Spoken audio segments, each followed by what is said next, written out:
Assalamualaikum warahmatullahi wabarakatuh. Perkenalkan, nama saya Mar'atu Tahira, nomor urut 17 dari kelas 11 Galileo Galilei. Kali ini saya akan mempresentasikan tugas PKN, yaitu Sistem dan Dinamika Demokrasi Pancasila. Apa yang dimaksud dengan demokrasi? Yang dimaksud demokrasi adalah suatu bentuk pemerintahan yang kekuasaan atau kedaulatan negara berada di tangan rakyat, sehingga menjadikan seluruh warga negara memiliki hak yang sama untuk berpartisipasi secara aktif. Jelaskan macam-macam demokrasi.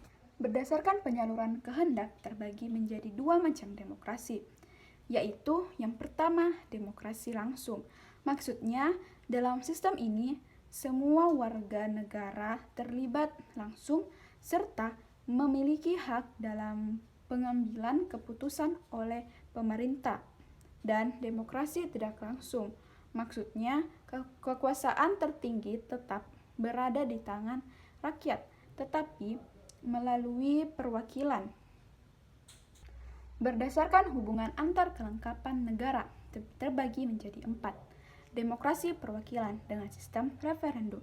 Maksudnya, setiap warga negara memiliki hak untuk memilih para wakil di parlemen dengan melalui pemungutan suara secara menyeluruh.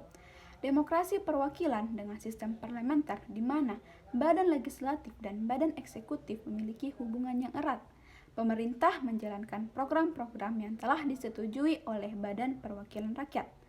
Demokrasi perwakilan dengan sistem pemisahan kekuasaan, maksudnya kedudukan badan legislatif dan badan eksekutif berada di tempat yang terpisah dan tidak berkaitan secara langsung. Demokrasi perwakilan dengan sistem referendum dan inisiatif rakyat, di mana sistem ini menggabungkan antara demokrasi perwakilan dengan demokrasi secara langsung. Sistem ini memiliki perwakilan di parlemen, akan tetapi tetap dikendalikan oleh rakyat melalui referendum.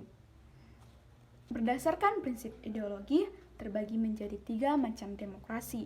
Yang pertama, demokrasi liberal, di mana sistem demokrasi ini memberikan hak kebebasan berpendapat kepada rakyat. Demokrasi rakyat, di mana sistem demokrasi dijalankan sesuai dengan paham sosialis atau komunisme. Sistem ini mendahulukan kepentingan negara dan kepentingan umum di atas kepentingan individu. Demokrasi Pancasila adalah sebuah sistem di mana pemerintahan yang dijalankan dalam negara didasarkan pada nilai-nilai dalam Pancasila dan berasaskan musyawarah mufakat yang mengutamakan kepentingan umum. Jelaskan Soko Guru Demokrasi Universal. Soko Guru Demokrasi Universal adalah tiang-tiang yang menjadi pondasi untuk membangun dan mendirikan tatanan demokratis dan sebagai indikator sejauh mana demokrasi ditegakkan.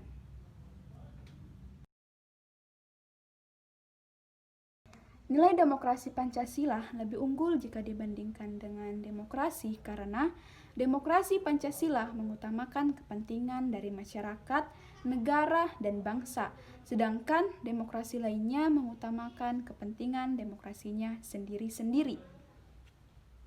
Buktikan bahwa negara Indonesia adalah negara demokratik baik secara normatif maupun empirik.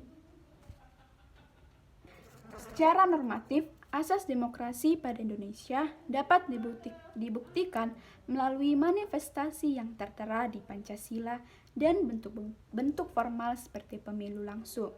Sedangkan secara empirik, pembuktian bahwa Indonesia merupakan negara demokratis dapat dilakukan dengan mengurai secara keberlangsungan politik praktis negara ini. Kemukakan prinsip-prinsip yang perlu dilaksanakan untuk mewujudkan kehidupan yang demokratis. Agar terwujud kehidupan yang demokratis, maka prinsip-prinsip berikut perlu dilaksanakan. Yang pertama, menghormati dan mengakui bahwa setiap manusia memiliki hak-hak asasi. Yang kedua, selalu mengambil keputusan berdasarkan musyawarah. Yang ketiga, dalam kehidupan bernegara, demokrasi akan terwujud jika sistem peradilan yang ada bersifat independen, terlepas dari kecondongan dan pengaruh kepada dan dari pihak manapun. Yang keempat, melaksanakan pemilihan umum untuk menentukan pemimpin negara maupun wilayah di bawahnya. Yang kelima, menyeimbangkan kewajiban dan hak-hak. Yang keenam, menjunjung tinggi cita-cita, visi, dan tujuan nasional. Yang ketujuh, pemerintahan yang dibentuk harus berdasarkan konstitusi dan sifatnya tidaklah tak terbatas. Kedelapan, negara diselenggarakan berdasarkan hukum, bukan pada kekuasaan semata.